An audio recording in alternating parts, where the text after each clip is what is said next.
Hey, welcome back. This is Lori, and this is a series of videos that I'm doing called Anti-Racist Leadership, not because I'm an expert, but because I want to hold myself accountable to doing this work on a daily basis, and because I know that some of you watching may not have found a cohort or a circle yet to do this work, and it feels important to you.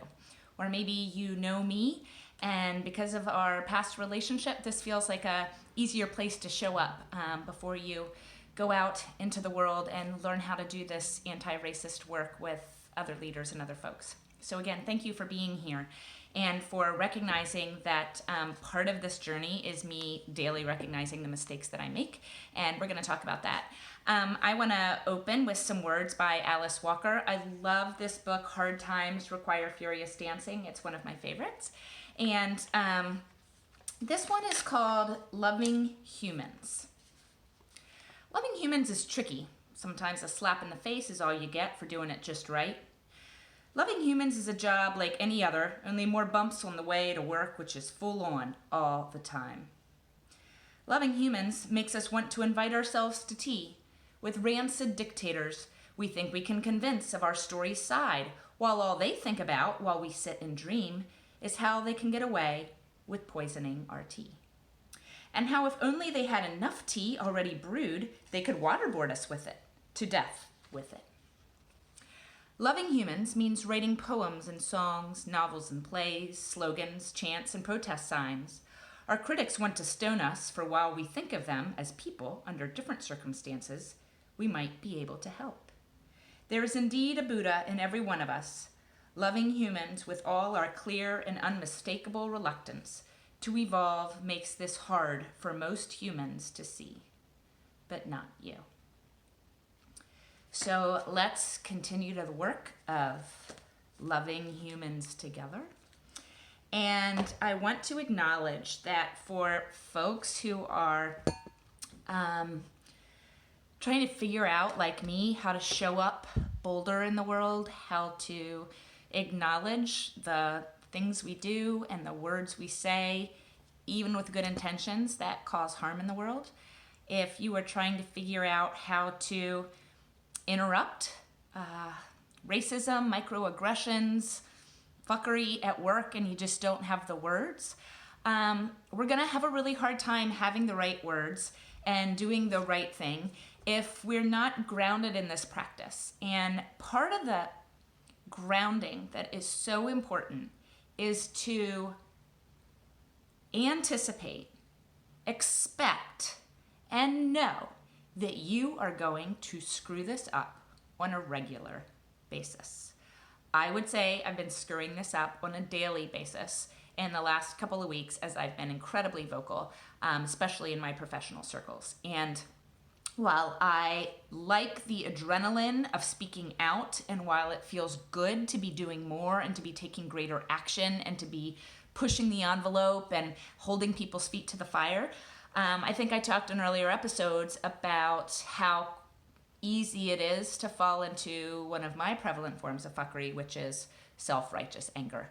And I'm also noticing my patronizing fuckery coming up. A lot of irritability and impatience with folks who maybe don't see the world as I see it. And while we practice becoming an anti-racist, it's so important that we are looking in the mirror and saying, am I showing up today with judgment or am I showing up with curiosity? And if it's coming from a place of curiosity, then we're going to do a much better job of cultivating openness and vulnerability in ourselves. Because if we're not doing that, we cannot cultivate openness and vulnerability with others. And certainly not with others who have slightly different or very different perspectives around social justice, racism, the internal racist that lives within each of us. And so I want you to remember that while part of the work is for sure reading articles, listening to Black voices, getting yourself educated, doing more trainings, that the hardest part of the work is looking within. And so we need to be ready to do all of that. And I really want you to know that you will make mistakes and that you will work hard to not get defensive, and you will work hard to be open to the feedback that you get and the ability to say, I'm sorry, my intentions are irrelevant here.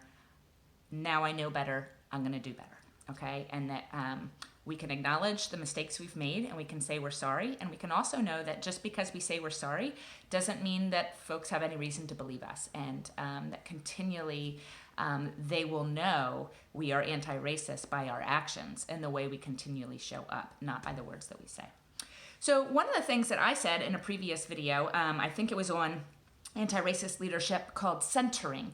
And I was talking about the value of white affinity groups, and I'm in a cohort right now with about 20 other white folks that are going through a 6-month training with Rebecca Greenidge and Jor Consulting. And I said that white folks need a safe space. And I want to say more about that after seeing Rebecca write something today. And that is that it's important for you to understand, for white folks to understand, that when I say safe space, I don't mean it's safe in that you will be coddled there. I don't mean it's safe in that you can say whatever you want there. I mean that in a white affinity group, my experience has been that it allows me to show up and not edit myself or filter myself, because if there were people of color in the room, I would be really busy thinking about not saying the right thing and being really, really PC and really worried about saying the wrong thing. And my white fragility and my white guilt are gonna show up and be much more magnified. And when I'm with a group of other white folks that are trying to unlearn the lies we've been taught, there is more vulnerability to say really stupid things and to ask questions that feel really ignorant. And so I don't want to imply in any way that it's a safe space, meaning you can say stupid things and people won't hold you accountable, because they will. It's a safe space in that there are very clear rules of engagement that we all agree to, and that we commit to learning together and making mistakes together and failing together, and that we keep showing up for the work. So I just want to add that addition, and because Rebecca says it so much better than I and is a much better resource than I've included a couple of links that she shared with me below, and I highly recommend, if you're looking for an anti-racist cohort, to go with Rebecca Greenidge and Jor Consulting. So the two things I wanted to cover today were really setting us up for failure, and knowing that it doesn't mean that we're not doing it right. It means that we are, because we're taking enough risks. And I do not want you to play this safe, right? I've been playing it safe for too long.